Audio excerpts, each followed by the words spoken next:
Hey everyone, today's tutorial is all about hairbands and there are two reasons for making this.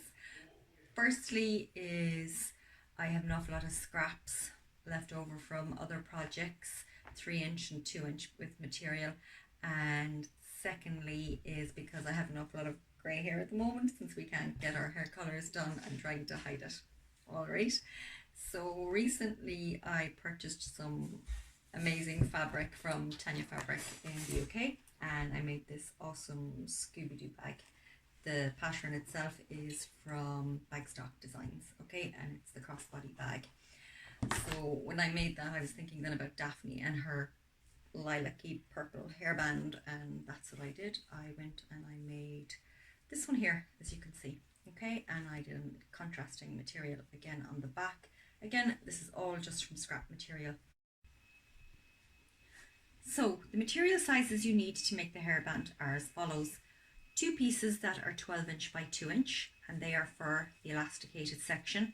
You will also need two pieces that are 16.5" by 3". Once they're cut, you take your 16.5" and you can fold it in two. And as you can see on the 3" I have tapered it down by 1/2 inch on the top and on the bottom afterward, and I will do a little video tutorial of that after this section so you can see before we start the assembly. Okay, so to taper my material, I have taken my 16.5", and as you can see it's folded over. This edge is the fold, and I've just lined it up here on my grid. I'm going to come down here 1/2 inch and place my ruler on top, like so.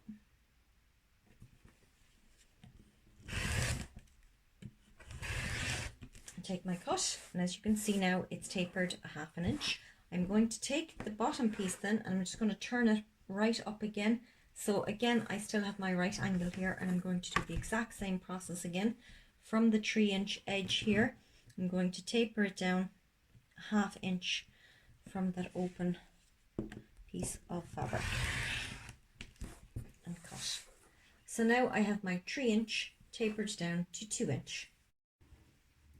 I've placed my fabrics right sides together, and I also gave them a press on the iron because I had the fold here from when I was cutting. I've also placed my 12" by 2" pieces right sides together. We're going to bring both of these to the machine, and we're going to put a 1/4 inch seam the whole way down along the left and the right of these. And we're going to back stitch at the start and at the end. The top and bottoms of both we will remain open for now, so we can stitch later and feed the elastic through on this piece. Okay.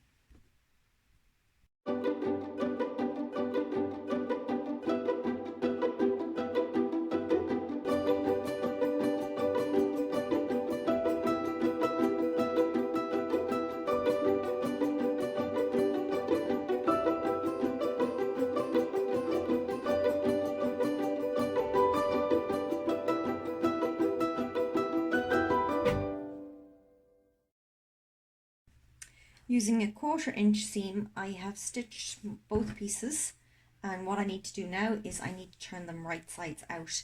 Generally what I will use for this is a knitting needle. This is a 7mm one, so if you have something like this or even thicker, it's handy. And I'll generally just take the top part of the needle rather than the bottom because I wouldn't want to puncture my material, and I just start to fold it outward onto the top of the needle, like so, and I just keep moving it, and as I move it like that, it turns right sides out. It's the first piece, and the exact same thing then with the wider one, and this one should be easier because it is a wider piece of material.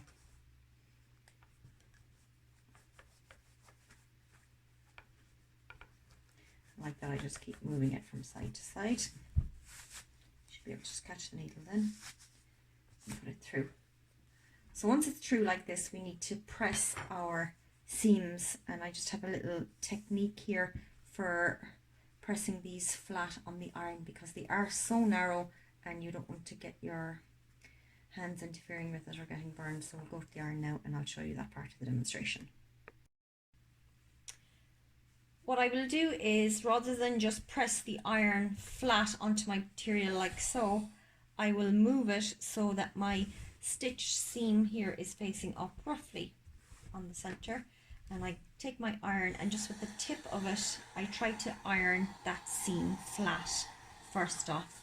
It makes it easier afterward. I don't focus too much on the side areas pressing them down, because otherwise I'll just be left with a crease that I have to take back out again. I turn that around and I'll do the exact same thing then with trying to flatten the opposite seam. As you can see there, it moves.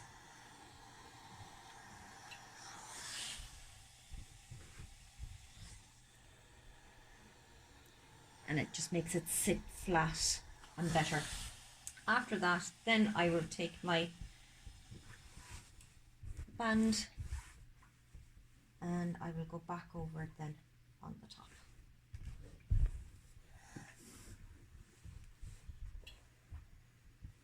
And also sometimes if you just need to catch the edge of it here like so and just move it between your fingers, and it flattens it back out to the nice clean edge. And I will do that with my 2-inch piece also. And if you look down on it, you should be able to see, if you can see the underside material protruding any little bit, again, just you want to roll it between your fingers and try and flatten it out. And when I'm happy with it on the top, I will just flip it over and look at the opposite side of it. Okay.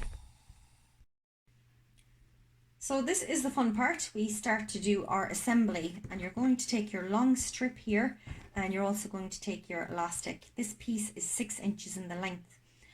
Now, to stop the elastic moving over and back within your long strip once we've it fed through, we'll need to stitch seams on the top and bottom. All right, so my elastic is 3/4 inch. I place this down on top of my material, roughly in the center. I'll take my pen. I'm just going to mark a line either side. My pen is a friction pen. You can use a crayon or chalk. This irons off. When I've marked my 2 lines, as you can see here, I just step out about 1 millimeter either side when I go to the machine, and I will stitch down on both sides, keeping the top and bottom open. As you can see, I've put my side seam stitches in here, and the next thing I need to do is feed my piece of elastic through. To do this, I use one of the big safety pins, and I'll just put that through the elastic, and I will start to feed it up through. Before that, I'm just going to trim some threads off here and just feed it up through it. So I just get enough of the bulk material and start to feed. And I try not to allow that elastic to twist in the material.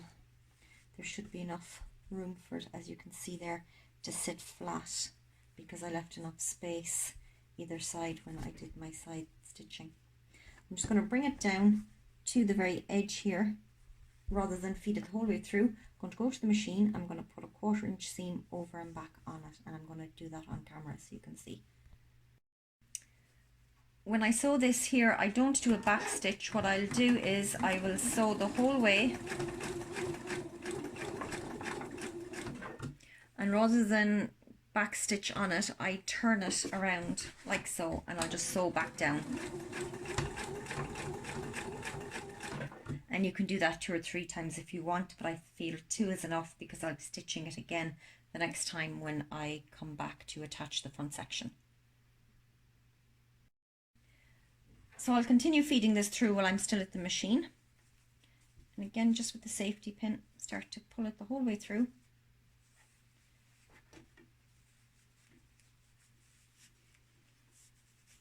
And now my material has come out the opposite side. For this, I keep the pin in just in case it was to bounce back through. And just holding the pin there outside of your presser foot, I'm going to drop down the foot and start to stitch.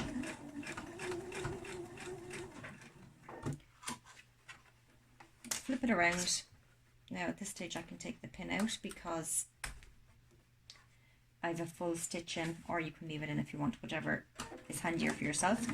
And again, I stitch back down.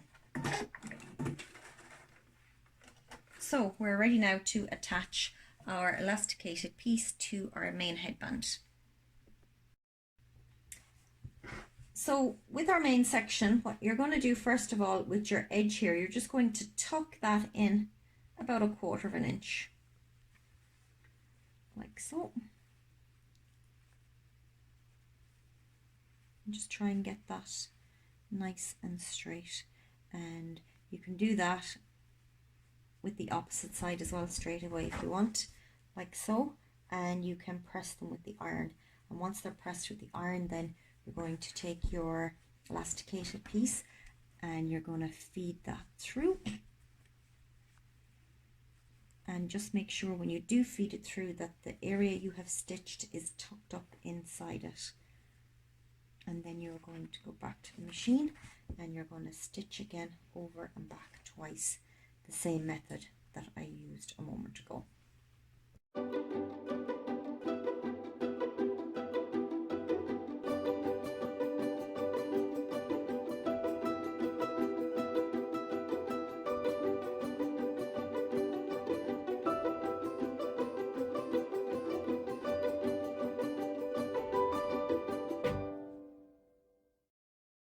And when that's complete, what I'm going to do now is I'm going to stitch a 1/8 seam the whole way down along both sides of this band. Okay.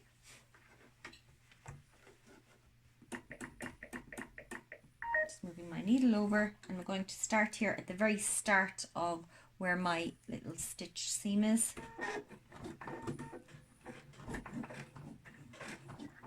And for here, I'm going to back stitch at the start and the end.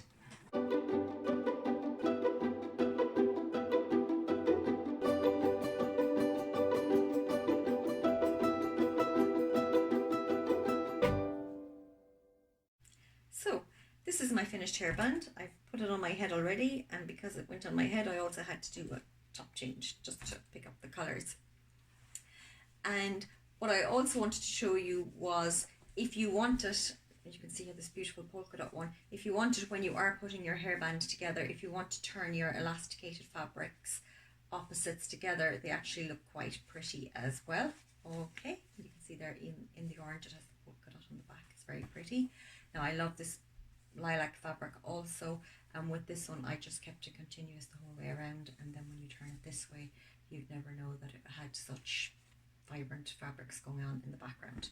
Okay, so these are my hairbands, and when I do make these I generally do a batch of them together, and the reason is it's way faster when you're sewing to do a load of the same thing at the same time. So these are my hairbands. Give me a thumbs up and best of luck with your ones.